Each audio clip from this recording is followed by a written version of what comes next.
Roberto, por favor, nosso mestre em governança. Ele é o diretor, um dos diretores da CEP. Ele nos recebeu na CEP com muito carinho, com muita atenção, e temos procurado desenvolver parcerias excelentes. Ele é um mestre, vocês vão gostar demais de ouvi-lo. Seja bem-vindo. Muito obrigado, boa tarde. Eu fiquei até... Não sei nem o que eu faço. Tem o passador ou passa para mim?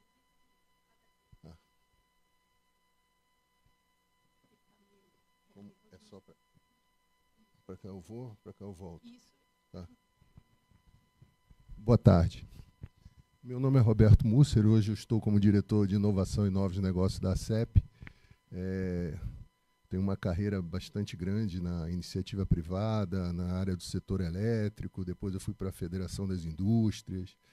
Então eu tenho uma experiência bastante vasta na área empresarial.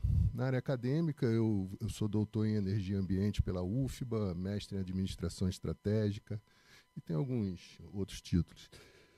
Basicamente, hoje, o que foi pedido para mim, que eu acho que assim, é ESG, né? Esse G está sempre ali no fim, né? Mas o G, ele é o pilar, cara. Ele é a espinha dorsal de tudo que a gente precisa para fazer o E e o S. Sem o G você não faz nada, né? E eu queria deixar uma coisa clara logo de início. Eu não estou falando aqui de contabilidade. Não estou falando aqui de accountability ou qualquer coisa desse tipo. Isso são regras, normas e padrões. A gente vai ver até uns códigozinhos aí, IF não sei das quantas, IR, mas não precisa se preocupar com isso, não. Governança é uma questão de ética e moral. Isso é governança. Então, quando a gente vê uma organização como Serratec aqui tendo um comitê de governança e tendo um código de conduta ética, isso é governança, né? A governança é que você... não é que você se corrompa ou que você vá corromper. A governança ela vem exatamente para estabelecer padrões éticos e morais, né, para que você não faça isso em prol da sociedade.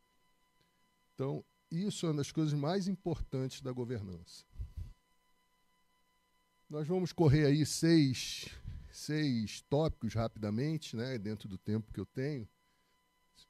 A gente fala do G como um pilar crítico, né, a importância desse G, né, de você ter essas coisas, porque não basta você querer fazer ESG, você tem que ter evidências de que você faz ESG. E onde é que estão as evidências? Estão no G, né?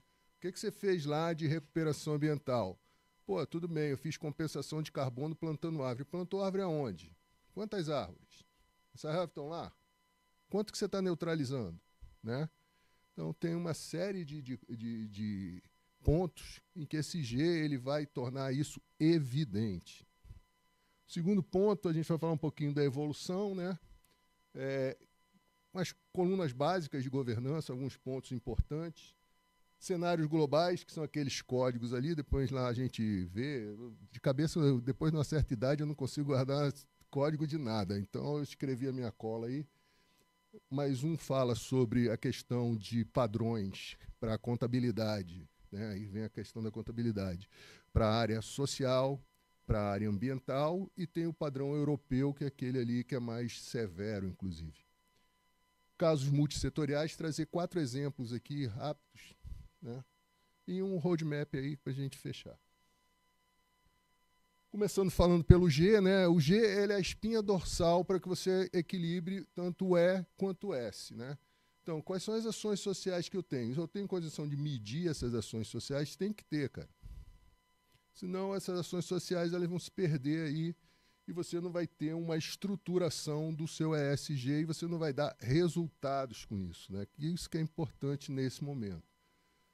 A governança é a estrutura do ESG que qualquer organização tem que ter. Quando a gente está falando aqui, a gente fala ESG, o cara pensa logo em empresas de classe mundial, né? Pô, sei lá, GE, Siemens. Mas o pequeno o pequeno empresário ele também tem que estar preocupado com esse tipo de relação. Pode ser, por exemplo, né, às vezes eu escuto algumas palestras, os caras falam da Petrobras, Petrolão. Né? Cara, a Petrobras é uma empresa de classe mundial, cara. Se você quer ser fornecedor da Petrobras, você tem que seguir isso aqui, mesmo que você forneça parafuso. Então, essa coisa da imprensa também, essas coisas de... Cara, a gente precisa dar a dimensão certa dessas empresas. As empresas não são pessoas, elas são entes. E elas são medidas por números. Em relação ao setor corporativo, né, nós temos conselhos, comitê de ética numa empresa é fundamental. Toda empresa que eu entro, a primeira coisa que eu faço é ver qual é o código de ética daquela empresa, para eu ver se aquilo ali casa com a minha percepção de mundo, eu estou no lugar certo. Se não casar, eu vou procurar outro lugar. Questão do setor público também, né? E o setor público ele tem uma característica diferente, né? Que a moral, a ética no setor público, ela é legal. Ela não tem um código. Ela é lei. Né? O cara tem lá, não pode receber brinde, cara. Não pode, você não pode receber uma caneta, cara. Então não pode, não pode. Tem uma lei. O código de ética, você faz a lei para aquela organização. No setor público, isso já é diferente. Né? Terceiro setor também, né? O terceiro setor é um setor bastante assim, vulnerável, né, para essas questões de ética, de moral, né, de você ter uma certa flexibilidade, né, organizações não governamentais, que não são OCIPs. Né? Então, que hoje a questão de você ser toda ONG... Toda OCIP é uma ONG, mas nem toda ONG é uma OCIP. E OCIP é a estruturação legal brasileira para ONG. Não existe ONG no Brasil, existe OCIP. Organização Social de Segurança Civil. Não é isso? Não. Bom, a evolução. No passado, a gente tinha um compliance que era mais ou menos obrigatório. Né? O cara tinha que cumprir tabela lá. E esse negócio ele nasce lá atrás, na maior empresa de energia do mundo, uma empresa chamada Aeron. Essa empresa ela tinha a maior empresa de contabilidade do mundo fazendo os balanços dela, a Andersen Consult. A Andersen Consult cometeu um equívoco de num sinal lá de 600 bilhões de dólares, ao invés dele botar menos, ele botou mais. Então o que era despesa se tornou investimento. Investimento é remunerado para o acionista e as ações sobem e você ganha dinheiro. A Aeron faliu por causa disso, a Andersen Consult também faliu e foi criada nos Estados Unidos para todas as empresas que têm ações na Bolsa de Nova York uma lei chamada Sarbanes-Oxley. Essa lei, ela vinculava, foi a primeira vez que foi tratada essa questão de governança, ela vinculava o resultado da empresa a rentabilidade dela no mercado. Então, você não podia ter manobras fictícias de sinal, ou erro de sinal. Né? O cara se enganou, mas, enfim. Essa lei ela vem crescendo, vem evoluindo, e você passa a todas as empresas que têm ações na Bolsa de Nova York. Quais são? Todas. Todas as grandes têm. Então, você passa a ter um compliance obrigatório. Depois você vem para isso ser um diferencial competitivo. E o que está apontando daqui para frente nessa nova composição de mercado e de desenvolvimento econômico sustentável que se está se falando? Isso passa a ser uma licença para você operar, ou seja, são critérios, alguém falou aqui antes de mim, são critérios que você tem estabelecidos para que você opere, ou seja, para que você trabalhe com aquela empresa, você precisa seguir alguns pontos, alguns ritos que você tem que obrigatoriamente atender para que você seja ou fornecedor ou cliente, até cliente daquela empresa. Então, a governança ela vai evoluir como multi-stakeholders. Né? Então, você vai ter, nessa rede de stakeholders, você vai ter empresas que elas vão estar se desenvolvendo e se relacionando através de um sistema de governança que seja que todos entendam, né? Que você tenha uma base de entendimento dos stakeholders que seja comum para todos. As principais pontos de governança, né? Então, transparência, né? Relatórios auditados, auditoria de governança ou de ESG é fundamental. As grandes empresas, você tem setores específicos para isso, né?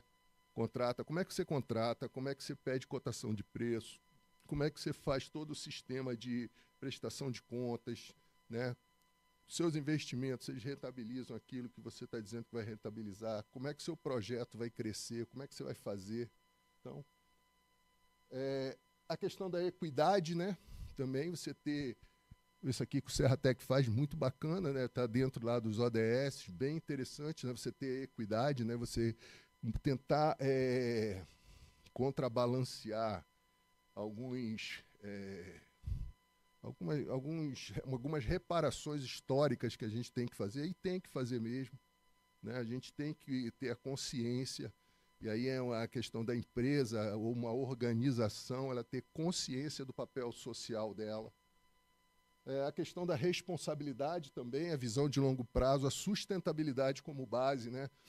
Pô, eu vou fazer um novo empreendimento, cara, mas pô, eu vou causar um impacto. Como é que eu mitigo esse impacto? Como é que eu reduzo esse impacto?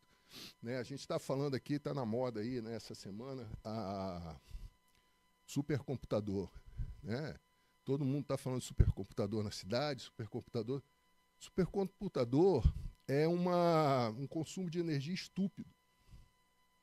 Quando a gente está falando, por exemplo, da inteligência artificial, a gente está falando de a gente ter num local, sei lá, do tamanho desse prédio aqui, uma cidade de 100 mil habitantes de consumo de energia. Pô. Como é que a gente vai mitigar isso?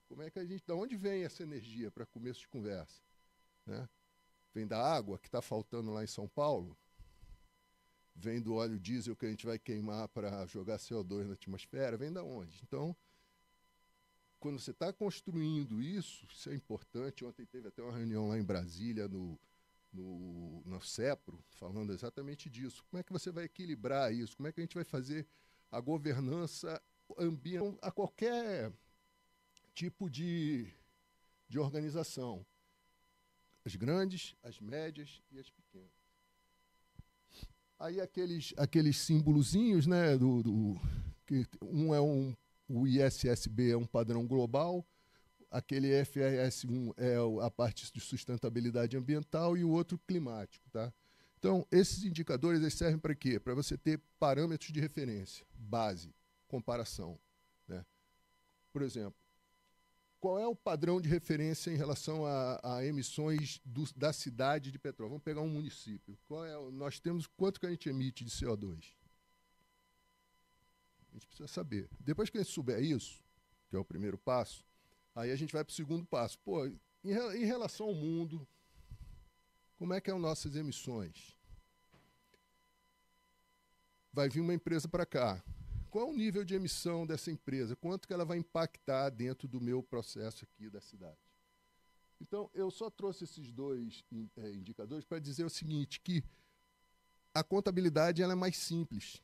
Eu consigo medir. Se eu tenho dado, eu consigo medir. Pô, isso é bacana. Agora, o que eu faço com isso? Aí é a governança. Vou direcionar para onde? Vou fazer o quê? Como é que eu vou flexibilizar isso aí de uma forma que possa atingir o ambiental, atingir o social e ter uma relação com a comunidade de tal forma que seja uma relação que todo mundo ganhe.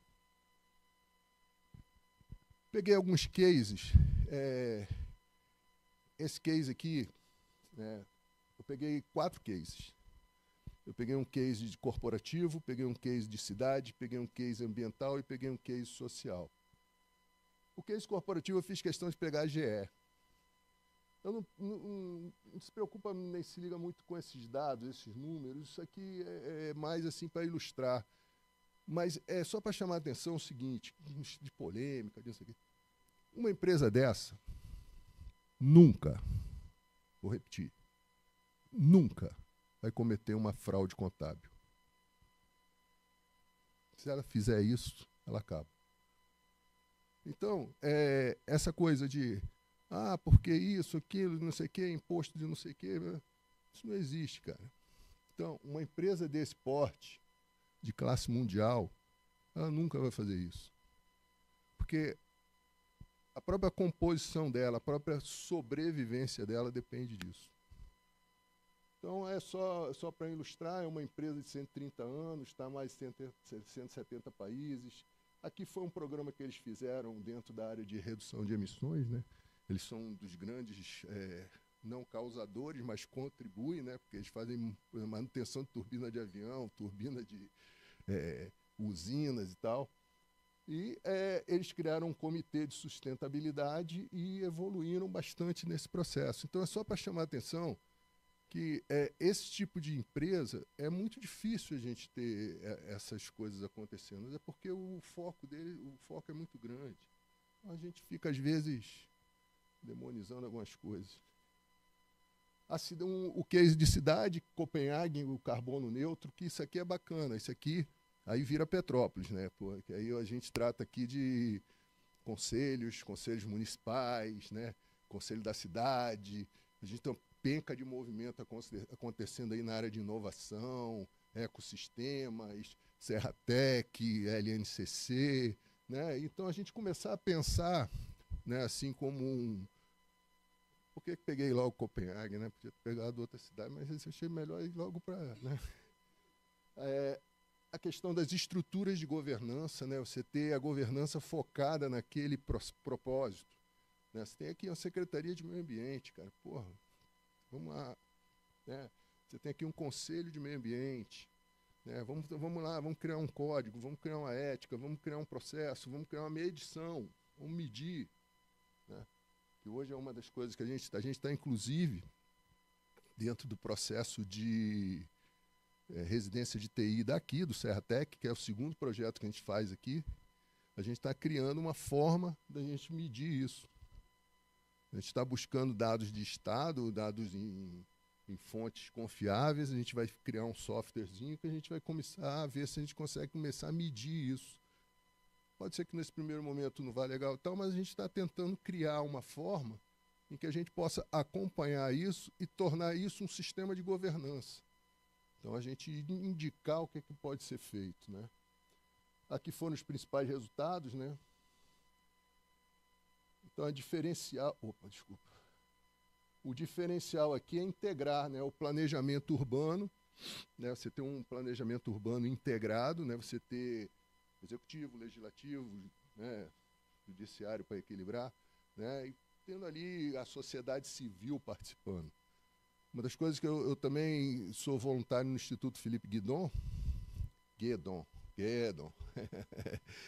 e um dos sonhos é a questão essa questão dos conselhos municipais, né? Você ter a força da sociedade civil participando, né?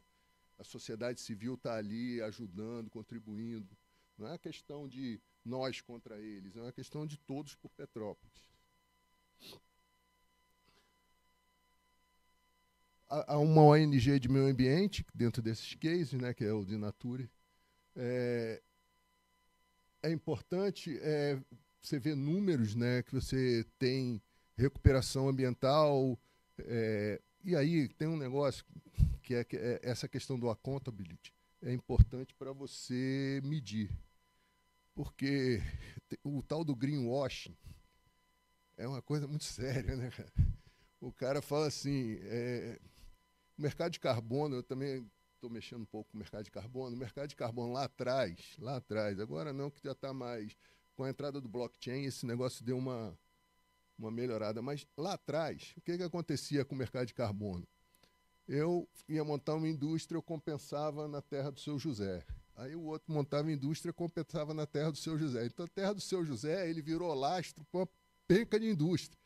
Aí, peraí, vamos arrumar. E deu uma arrumada, isso é um mercado bilionário, né, e que a gente pode participar. Nós, cidade Petrópolis.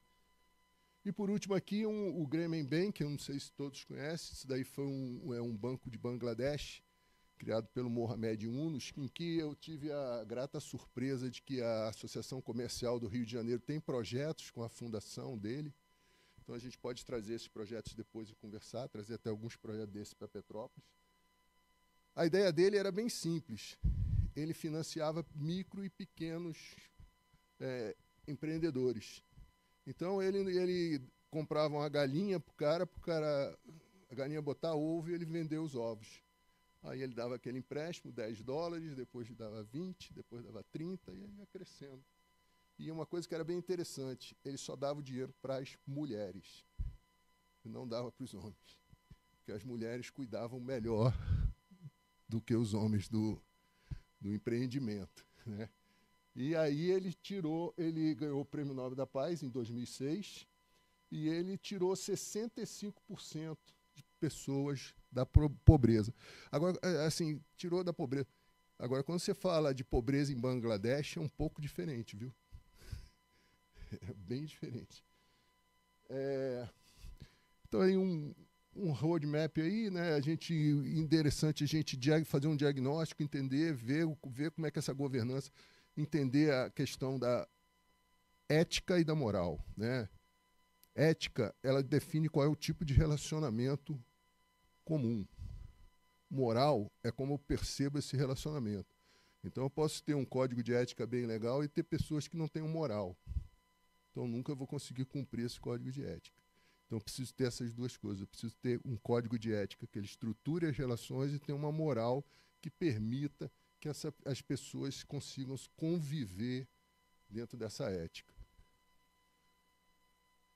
A governança eficaz é o denominador comum do sucesso do ESG e é aplicado em qualquer coisa, né? Corporações, governos e ONGs, né?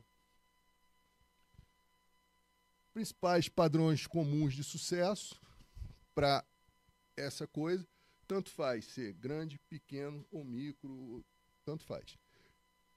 Transparência radical, ter transparência nos resultados, ter transparência no trato do dinheiro ou no trato do orçamento, né? Então, por exemplo, todo mundo tem ciência do orçamento da sua cidade. Pô, está no período da lei orçamentária anual. Todo mundo conhece? Sabe onde vai ser investido? Sabe como vai ser investido? Você sabe de onde vem o dinheiro? Né? R$5.000 para isenção do imposto de renda. Vem da onde esse dinheiro dá diferença? Alguém sabe? Está escrito na lei lá. Isso é governança, isso é transparência. Tem que estar transparente. Se a gente está falando de serviço público, mais ainda. Aí, às vezes, você entra num site aí que você não consegue nem... Enfim. Estruturas de contabilidade, né? Padrão global. Isso tem norma padrão, tem ABNT, tem ISO, tem para todos os gostos. Tem I não sei o quê, I não sei o quê, tem tudo. Pô, isso daí é seguir o by the book. Engajamento multi-stakeholder, né? Você ter vários players tratando desse assunto. E aí as cadeias de fornecimento são fundamentais, né? Se você tem uma empresa mãe ou empresa âncora em que ela tem princípios de ESG, toda a sua cadeia de suprimento também tem que ter princípios de ESG. Mesmo o cara que fornece o parafuso. Métricas de impacto. Não adianta nada fazer as coisas sem medir, né? Então, eu me lembro que eu fui uma geração que foi treinada na década de 80 em qualidade total, Deming, Japão e não sei o quê. Até hoje, a minha mente funciona assim. Acho que eu fui uma lavagem cerebral que eu fiquei com aquele negócio. E aí, hoje, o cara fala de método ágil, não sei o quê. Aí eu fico, você esmiuça, você chega lá no controle estatístico de processo. Aquilo ali, né? Mas métrica, né? E, independente do setor, ter princípios, você pode ter princípios similares, né? Você pode ter áreas de convergência, né? Sei lá, você fazer um replantio, uma coisa que a Thaís falou aqui bem legal, que é regeneração, né? A gente pode, regeneração, um termo que a gente pode usar para tudo. A gente pode usar para regeneração ambiental, né? Regeneração social. Então, a gente pode ter uma série de termos para isso, e ter esses princípios. A linguagem comum é que a governança é o denominador comum do ESG, ou seja, é aquela figurinha ali inicial da coluna vertebral. Ela que vai sustentar tudo o que você quiser fazer, desde as coisas mais normais até as coisas mais inovadoras que você quiser fazer. Eu tenho só, em relação a esse ponto, eu só tenho uma observação a fazer. Eu tenho muito medo de medo assim que eu falo não é medo, eu tenho um certo cuidado quando as pessoas estão tratando de sandbox regulatórios, que é uma exceção à lei, né? Você faz um ambiente controlado, regulado, para você testar alguma coisa, né? Então, eu acho que esse negócio tem que ser muito bem pensado. Então, você criar uma lei em que você permita que algumas ações municipais, estaduais, elas sejam feitas no sandbox, a gente precisa entender muito bem o que está sendo feito, por que está sendo feito, qual o propósito, né? Porque existem outros interesses, né? Às vezes o cara está fazendo, sei lá, está fazendo um teste num ambiente regulado em que é como fosse um sandbox regulatório, como fosse um ambiente sem lei, né? Então você está testando lá uma nova forma de você aferir o consumo de energia elétrica na casa do sujeito. O que eu estou falando que é a minha percepção em relação a isso? A minha percepção em relação a isso é que alguns atores que estão ali dentro, eles têm outros interesses que não são só aquele interesse técnico, né? Tem interesses comerciais, tem interesses financeiros, tem interesses de acionistas. Então isso precisa ser muito bem estruturado. Seria a única observação que eu faria. O setor não é desculpa, todos podem fazer a governança, todos. Né? E a vantagem competitiva e credibilidade. Tá? Então, basicamente, isso daí eu termino a minha apresentação. Agradeço imensamente. Peço desculpas de não ter saído, viu? Porque eu tenho um problema pessoal, eu tenho um filho com 38 anos de paralisia cerebral, e tive que ir lá correndo, né? Mas, vim aqui de coração, foi um prazer, eu agradeço a você, seu esposo, sua filha. Eu estou deixando um QR Code aqui, que é a Associação Comercial, ela está fazendo um levantamento. A gente está querendo lançar 4, não é cursos, não é, a gente quer, são palestras durante um período de tempo, de 4 temas básicos. Governança corporativa, que é essa que a gente falou aqui um pouquinho, gestão do conhecimento, transição energética e cidades inteligentes. Aí, se vocês puderem preencher, se tem interesse, ou se tem alguém, se você tem alguém que você goste e queira passar, ótimo. Se tem alguém que você também não goste e queira passar, também tá bom. Tá? Então, muito obrigado a todos aí. Boa tarde.